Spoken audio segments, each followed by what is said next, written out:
So you've got this script, you're really excited about it, but the dialogue just isn't working.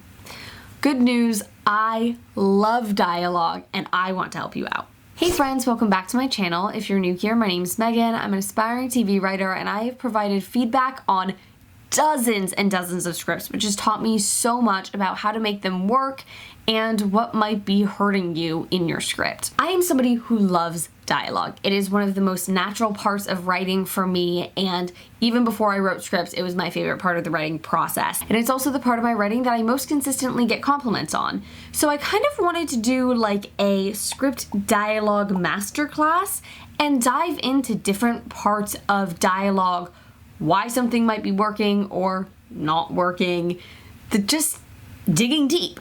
So if you guys want to see any specific aspects of dialogue, let me know in the comments so I can build out an entire video around it. If you want to see this series kind of go further into other elements of scripts, let me know because I can certainly make this a larger thing, but only if you guys want to see it. Let's jump into it.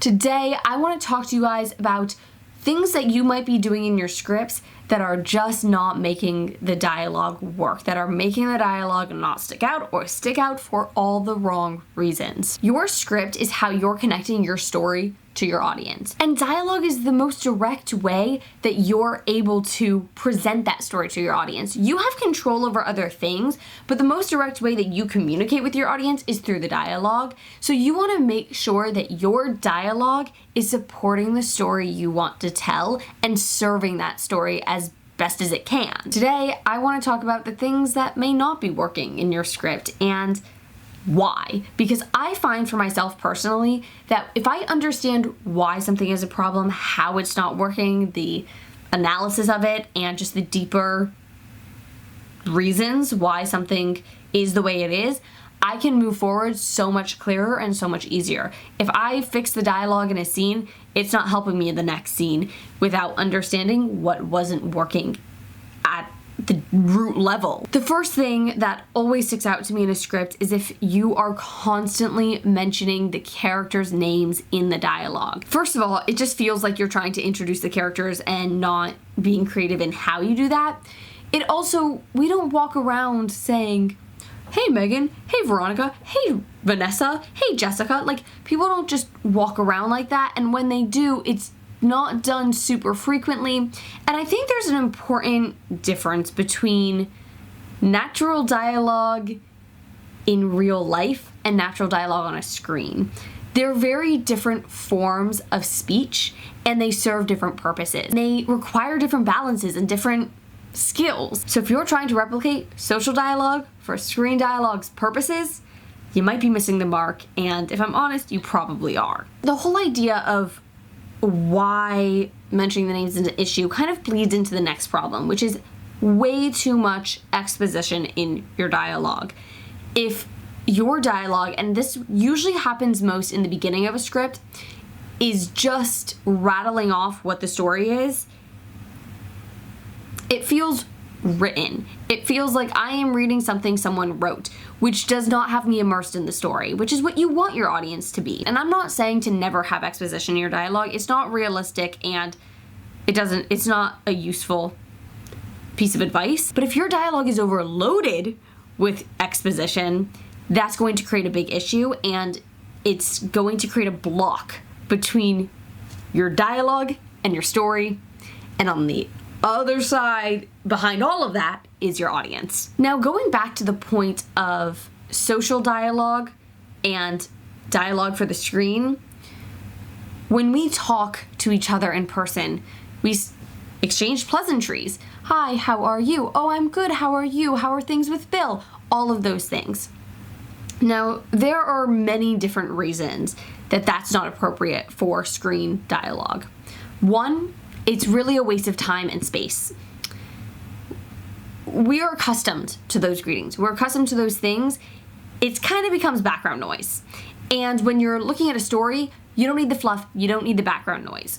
So from an audience perspective, like, it pulls their attention away because they're used to these things. They've heard these things before. This isn't anything really important.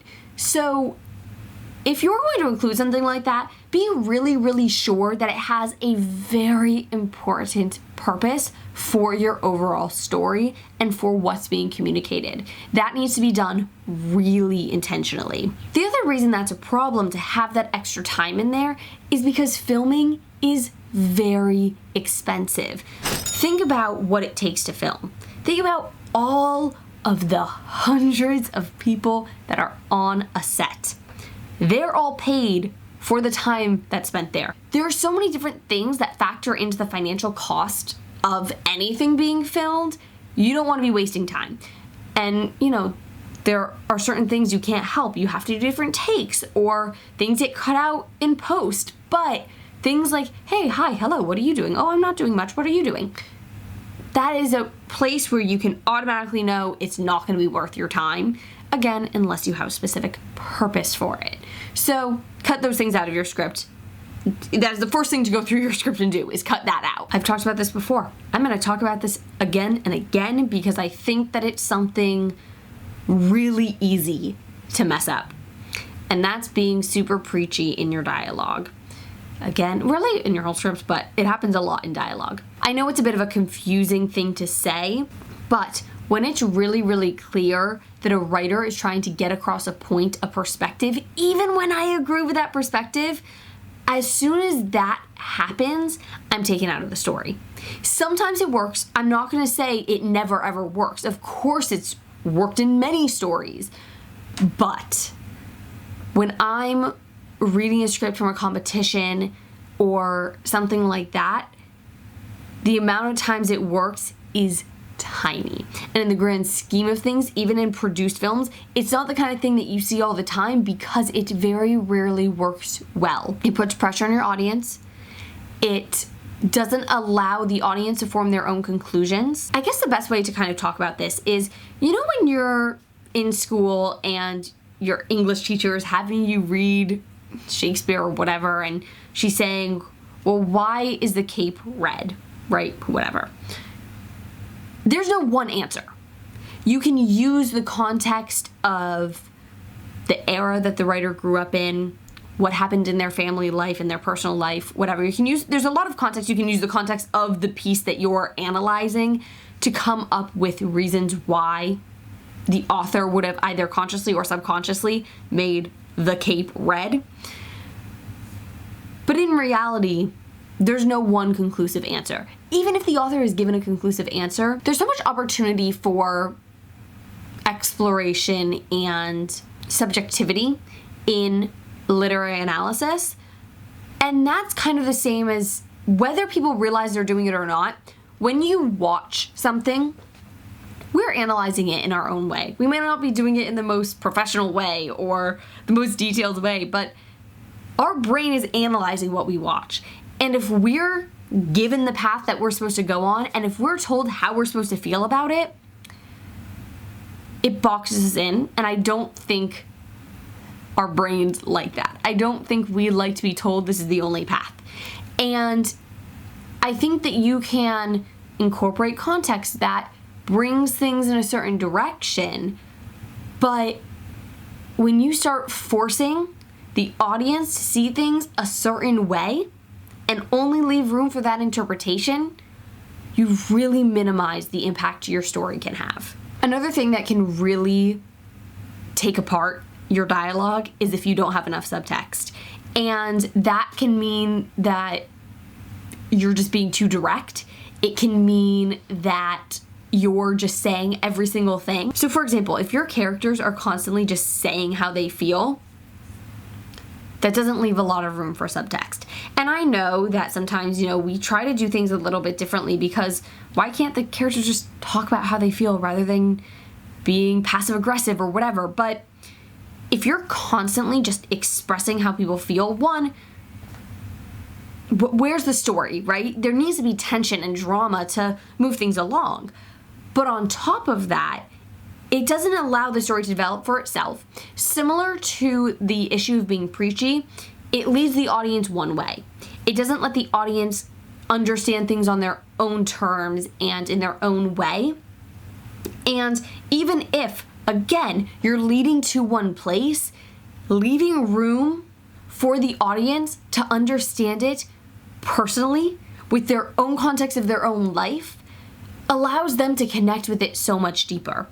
And having that subtext allows for a much more interesting story. It allows for a lot more layers to come in. It allows the audience to almost have an internal communication with your story that exists in such a unique way, and by not incorporating that subtext, you take away that opportunity. And I think sometimes too, it makes the audience feel like you don't trust them to understand your story, which doesn't leave anybody feeling good. This one is like nails on a chalkboard to me. When I open up a script and it is like majority action and description, my first reaction is, oh no. And don't get me wrong, sometimes it's like that at some points, but it works for the story. I'm not saying, again, that this never works, but like I said earlier, your dialogue is what you have the most control over in communicating your story to the audience. Dialogue is a massively important element of your script.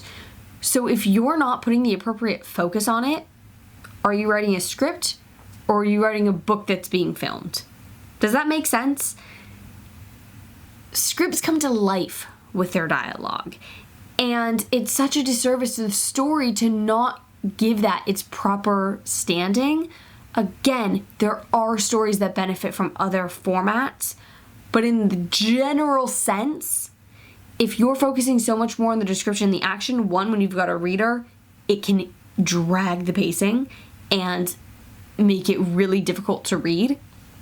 But also when you got something on screen, what is your audience experiencing? What is that experience for somebody watching your movie or show or whatever else you've written?